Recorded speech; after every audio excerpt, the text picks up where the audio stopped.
Hello everyone, मैं प्रियंका स्वागत करती हूँ आप सबका अपने YouTube channel PM bio classes में। आज की क्लास में हम पढ़ेंगे बीएससी फर्स्ट सेमेस्टर जूलॉजी का यूनिट 4। यूनिट का नाम है cell cycle and cell division and cell signalling. आज ये वीडियो का पार्ट 2 है। पार्ट 1 में हम पढ़ चुके हैं, जिसमें सेल साइकिल पढ़े थे और सेल डिवीजन के बारे में मतलब शॉर्ट में पढ़े थे, और आज इसका डिटेल करेंगे। तो सेल साइकिल में हम लोग पढ़े थे नॉन डिवाइडिंग फेज, जिसमें इंटरफेज था, और डिवाइडिंग फेज पढ़े थे जिसमें माइटोसिस और मियोसिस आता था। अब इसको हम डिटेल में आज पढ़ेंगे। देखिए, सबसे पहले इंटरफेज स्टार्ट करते हैं, जिसे नॉन डिवाइडिंग फेज भी कहते हैं। ये interphase is the interval between two mitosis phase, M phase इसको बोलते हैं। It is most active phase of the cell cycle. यह दो माइटोसिस फेज के बीच में आता है इंटरफेज। इंटरफेज माइटोसिस फिर इंटरफेज फिर माइटोसिस फिर इंटरफेज ऐसा आता है, तो ये दो माइटोसिस के बीच में इंटरफेज आता है। फिर इसका एग्जाम्पल से ह्यूमन सेल में 95% होता है और 23 घंटे में होता है। इसमें क्या होता है, सेल डिवीजन नहीं होता, इसलिए इसमें सेल डिवीजन स्टॉप रहता है, इसलिए इसे रेस्टिंग फेज भी कहते हैं। यहाँ देखिए डायग्राम है उसका। इंटरफेज है, इंटरफेज में G1 यस और G2 होता है, और इसमें साइटोकाइनेसिस और कैरियोकाइनेसिस होता है। ये माइटोसिस फेज हो गया, जो कि 5% होता है, और ये नॉन डिवाइडिंग फेज है, 95% होता है। इसमें देखिए 3 सब स्टेज है, G1 यस और G2। यहाँ है G1 यस और G2। पहले G1 फेज देखते हैं।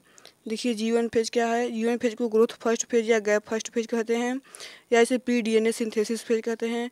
प्री डीएनए सिंथेसिस मतलब कि जो एस फेज होता है उसमें डीएनए सिंथेसिस होता है, इसलिए इसे प्री डीएनए सिंथेसिस कहते हैं, और या फिर पोस्ट माइटोटिक फेज कहते हैं।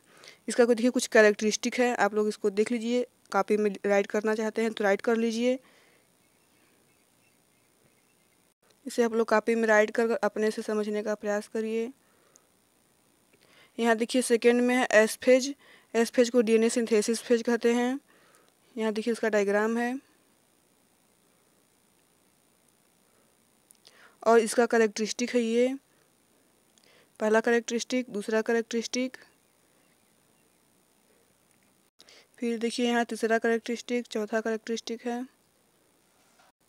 यहाँ देखिए दिखाया है, जैसे G1 फेज था, G1 फेज के बाद यस फेज आया है।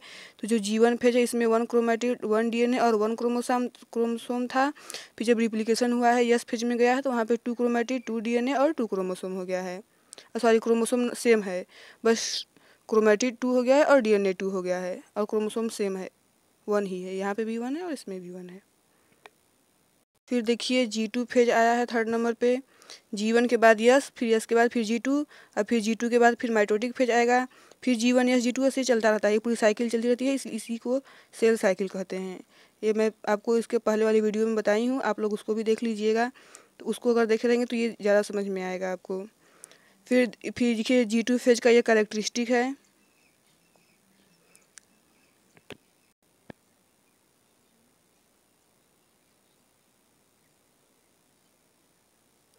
देखिए डायग्राम बहुत इम्पॉर्टेंट है। डायग्राम आपको डायग्राम बनाना ही पड़ेगा। यदि आप डायग्राम बनाए रहेंगे तो एग्जामिनर को अच्छा लगेगा, और वो अच्छा मार्क्स देगा, आपको अच्छे नंबर देगा। अब देखिए मेन हेडिंग से आते हैं। वो नॉन डिवाइडिंग फेज था, जिसमें इसको इंटर फेज भी कहते हैं, पढ़ चुके हैं। अब डिवाइडिंग फेज में आए हैं। डिवाइडिंग फेज में आपको माइटोसिस यानी माइटोटिक डिवीजन और मियोसिस पढ़ना है। तो पहले माइटोसिस देखते हैं। माइटोसिस को इक्वेशनल फेज या माइटोसिस फेज या माइटोटिक फेज भी कहते हैं, या फिर इसको डिवाइडिंग फेज भी कहते हैं। इसमें जो टाइम होता है 1 आवर लगता है। ये एनिमल सेल में होता है, 5% होता है। इसमें 2 फेज हैं। माइटोसिस में जो है 2 फेज हैं। पहला है कैरियोकाइनेसिस और दूसरा है साइटोकाइनेसिस। पहले कैरियोकाइनेसिस देखते हैं। इसमें 4 फेज है कैरियोकाइनेसिस में, जिसमें कैरियोकाइनेसिस मतलब होता है न्यूक्लियर डिवीजन, जिसमें न्यूक्लियस का सिर्फ डिवीजन हो, और साइटोकाइनेसिस का मतलब पूरा साइटोप्लाज्म का डिवीजन हो। तो ये कैरियोकाइनेसिस है। इसमें 4 फेज क्या है, प्रोफेज, मेटाफेज, एनाफेज और टीलोफेज।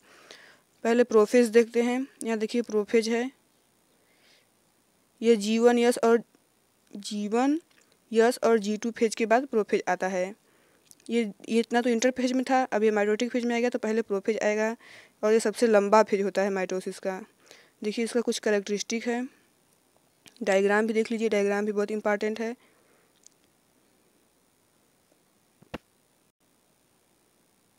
आप लोग इसे कॉपी में राइट कर लीजिएगा। ये नोट्स बहुत ही इंपॉर्टेंट है। अगर आप मेडिकल की तैयारी भी कर रहे हैं तो उसके लिए भी बहुत अच्छा है। इसमें से भी ऐसे कई प्रश्न हैं जो आते हैं, उसमें पूरा एनसीईआरटी से रिलेटेड है। और फिर देखिए प्रोफेज के बाद फिर उसमें भी सब स्टेज है क्या, अर्ली प्रोफेज, मिड प्रोफेज और लेट प्रोफेज। यहाँ देखिए पूरा डायग्राम बना है, अर्ली का बना है, मिड का है और लेट का भी बना है। उसके बाद फिर आता है मेटाफेज। प्रोफेज के बाद मेटाफेज। ये मेटाफेज क्या है,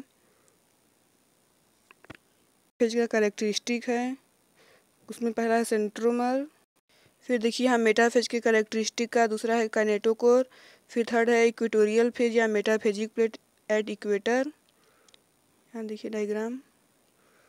फिर चौथा है, ये चौथा कैरेक्टरिस्टिक है और 5 कैरेक्टरिस्टिक है इसमें पूरा। फिर प्रोफेज, मेटाफेज के बाद फिर थर्ड है एनाफेज। यहाँ देखिए एनाफेज है, एनाफेज के बारे में है। और इसमें देखिए इसका कैरेक्टरिस्टिक एनाफेज का,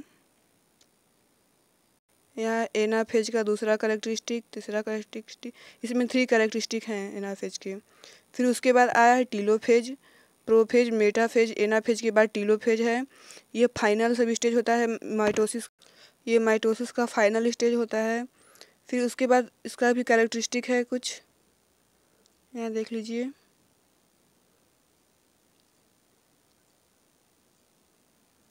देखिए माइटोसिस में 2 सब स्टेज था। नंबर ए में था आपको कैरियोकाइनेसिस पढ़ना, जिसमें न्यूक्लियर डिवीजन था। अब नंबर बी में है साइटोकाइनेसिस। साइटोकाइनेसिस में आपको पढ़ना है साइटोप्लाज्म का इसमें डिवीजन होगा। इसमें देखिए it is division of cytoplasm and form 2 cells में 2 सेल्स बनता है।